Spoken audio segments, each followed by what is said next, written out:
pada pelajaran pendidikan agama Islam kelas 6 bab 4 tentang ayo membayar zakat. Sebelum kita mulai pembelajaran pada hari ini, kita berdoa terlebih dahulu ya. Bismillahirrahmanirrahim. Rabbi zidni ilman warzuqni fahman waj'alni minas sholihin. Amin. Pembahasan pertama yaitu tentang memahami makna zakat. Kira-kira ada yang sudah tahu? Ada yang sudah pernah dengar arti zakat itu apa?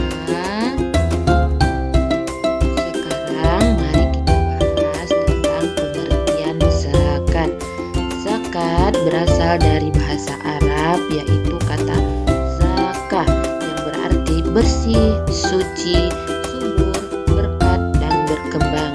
Sedangkan menurut istilah, zakat adalah sejumlah harta yang wajib dikeluarkan oleh umat muslim dan diberikan kepada golongan yang berhak menerimanya sesuai dengan syariat yang telah ditetapkan. Pengertian zakat juga tertulis dalam surah Al-Baqarah ayat ke-43. وأقيموا الصلاة وآتوا الزكاة واركعوا مع الراكعين. Yang artinya, dan dirikanlah sholat, tunaikanlah zakat, dan rukuklah beserta orang-orang yang rukuk. Ayat di atas menjelaskan bahwa mereka yang beragama Islam lalu mengerjakan sholat secara benar dan menunaikan zakat, mereka termasuk dalam orang-orang yang rukuk, yakni tergolong sebagai umat Nabi Muhammad SAW. Zakat merupakan bentuk ibadah seperti sholat, puasa, dan lainnya juga telah diatur berdasarkan Al-Quran dan As-Sunnah. Ibadah ini termasuk dalam rukun Islam yang keempat dan menjadi salah satu unsur penting dalam syariat Islam. Karena itu, hukum membayar zakat adalah wajib bagi setiap muslim yang telah memenuhi syarat-syarat zakat.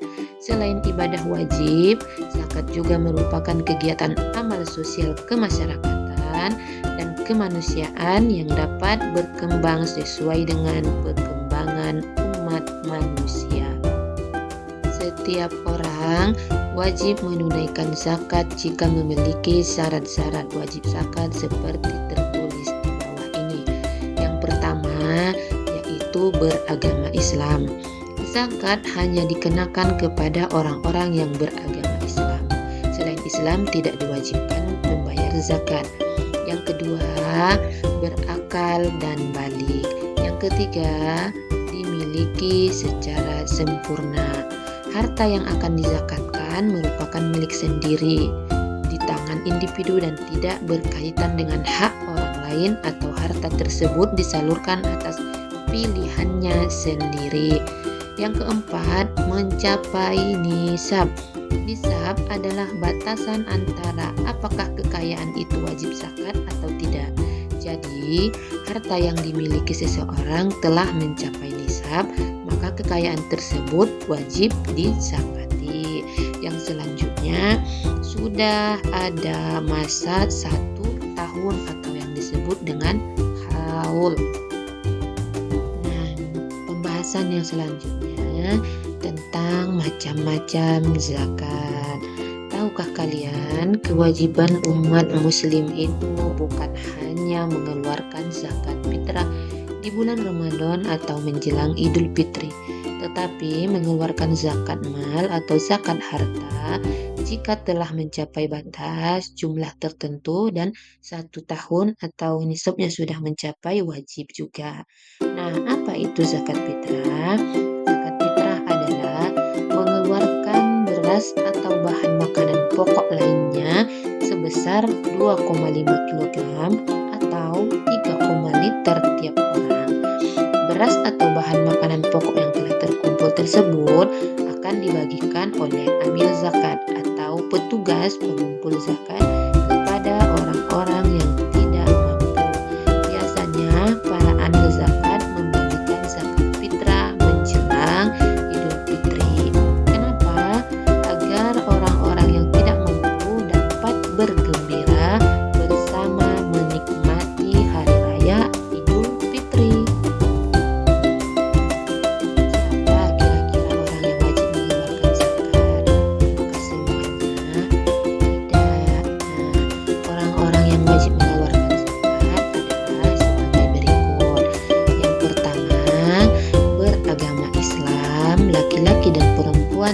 usia bayi, anak-anak, atau lanjut usia. Yang kedua, memiliki penghasilan yang cukup untuk kebutuhan sehari-hari. Zakat fitrah untuk anak-anak menjadi tanggungan orang tua mereka. Yang ketiga, orang itu masih hidup sampai akhir Ramadan. Selanjutnya, zakat mal. Zakat mal disebut juga dengan zakat harta, yaitu mengeluarkan sebagian harta kekayaan yang dimilikinya apabila telah mencapai nisab.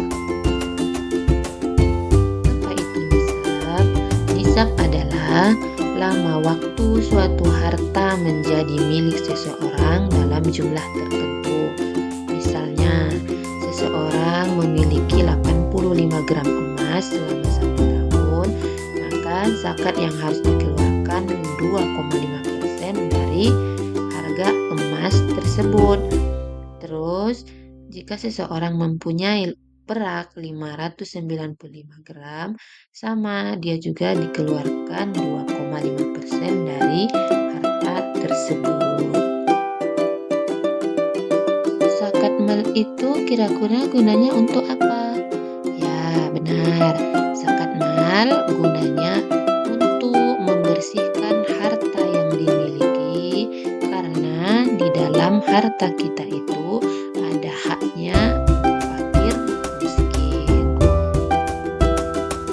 Nah, apa syarat wajib zakat mal? Orang yang wajib mengeluarkan zakat mal adalah sebagai berikut. Yang pertama, pemilik harta adalah orang Islam.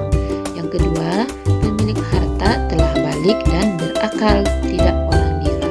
Yang ketiga, harta tersebut termasuk dari jenis-jenis harta yang wajib dizakati. Yang keempat, harta tersebut telah mencapai 1 tahun. Seterusnya, harta tersebut milik sendiri, milik orang lain ya. Jenis harta yang bagaimana yang wajib dizakati? Nah, benar. Ada jenis-jenis harta yang wajib dizakati seperti berikut. Yang pertama, perhiasan emas dan perak yang disimpan. Yang kedua, uang simpanan yang telah mencapai 1 tahun. Yang ketiga, harta atau uang yang diperoleh dari usaha berdagang atau bekerja. Yang keempat, hasil pertanian, misalnya hasil padi, palawija, dan lain-lain. Seterusnya, hasil peternakan seperti kambing, sapi, dan kerbau. Yang keenam, barang temuan. Apa itu barang temuan? Seperti perhiasan, uang logam yang terbuat dari emas, atau guci yang tinggi nilainya ditemukan oleh seseorang, maka itu wajib juga dikeluarkan zakatnya. Materi selanjutnya yaitu orang yang berhak menerima zakat. Orang yang mengeluarkan zakat disebut dengan musaki. Sedangkan orang yang berhak menerima zakat disebut dengan mustahik zakat.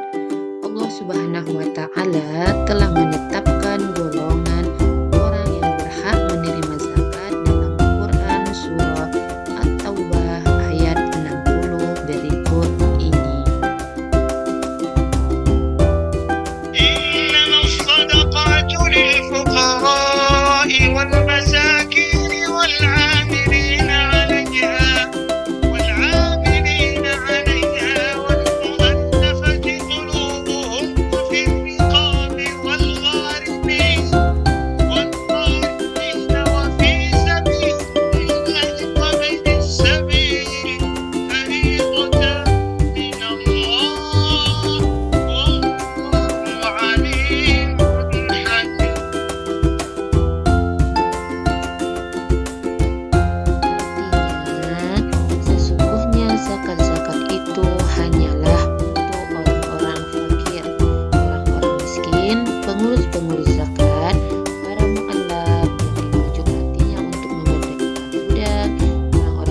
berhutang untuk jalan Allah dan untuk mereka yang sedang dalam perjalanan, sebagai suatu ketetapan yang diwajibkan Allah, dan Allah Maha Mengetahui lagi Maha Bijaksana.